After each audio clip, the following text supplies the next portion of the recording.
നീണ്ട ചർച്ചകൾക്കൊടുവിൽ തലസ്ഥാനത്ത് വി രാജേഷ് എന്ന പേര് ഉയർന്നു കേൾക്കുകയാണ്. തിരുവനന്തപുരം കോർപ്പറേഷനിൽ രാജേഷ് തന്നെയാകും മേയറാകുക എന്ന സൂചനകളാണ് ഒടുവിലായി ലഭിക്കുന്നത്. ചർച്ചകൾക്കൊടുവിലാകും തീരുമാനം. ഒരു അരമണിക്കൂറിനുള്ളിൽ തീരുമാനമുണ്ടാകും എന്നുള്ള വിവരമാണ് ഒടുവിൽ പുറത്തു വരുന്നത്.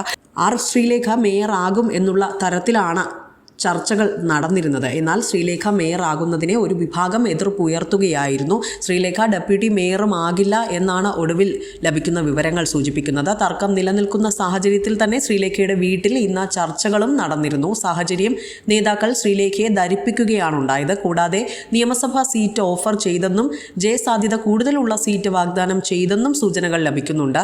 4 പതിറ്റാണ്ടായി തുടരുന്ന ഇടത് കോട്ട തകർത്തുകൊണ്ടാണ് 50 സീറ്റുമായി BJP തിരുവനന്തപുരം കോർപ്പറേഷൻ പിടിച്ചെടുത്തിരിക്കുന്നത്. സീറ്റ് ഇരട്ടിയായി UDF വൻ മുന്നേറ്റം ഉണ്ടാക്കിയിരുന്നു. എന്നാൽ ത്രികോണ പോരിൽ തിരുവനന്തപുരം BJPക്കൊപ്പം നിൽക്കുകയാണ് ഉണ്ടായത്.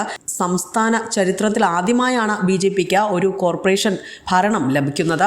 വലിയ കക്ഷിയായെങ്കിലും ഭരണം നിലനിർത്താമെന്ന് കരുതിയ LDFന് കിട്ടിയത് അപ്രതീക്ഷിത തിരിച്ചടിയാണ് എന്നാണ് ഇതിലൂടെ തെളിയിച്ചിരിക്കുന്നത്. കഴിഞ്ഞ ഭരണസമിതിക്കെതിരായ വികാരം മറികടക്കാൻ ഇറക്കിയ പുതിയ സ്ഥാനാർത്ഥികളും വാർഡ് വിഭജനവും തുണച്ചില്ല എന്നതും എടുത്തു പറയേണ്ടതാണ്. 10 സീറ്റിലേക്ക് 2020 ഒതുങ്ങിയ UDFൻ്റേത് വമ്പൻ തിരിച്ചുവരവ് തന്നെയായിരുന്നു. BJPക്കാകും UDF ക്ഷീണമാവുക എന്ന് കരുതിയ LDFൻ്റെ കണക്കുകൂട്ടലുകളാണ് ഒടുവിൽ തെറ്റിയത്.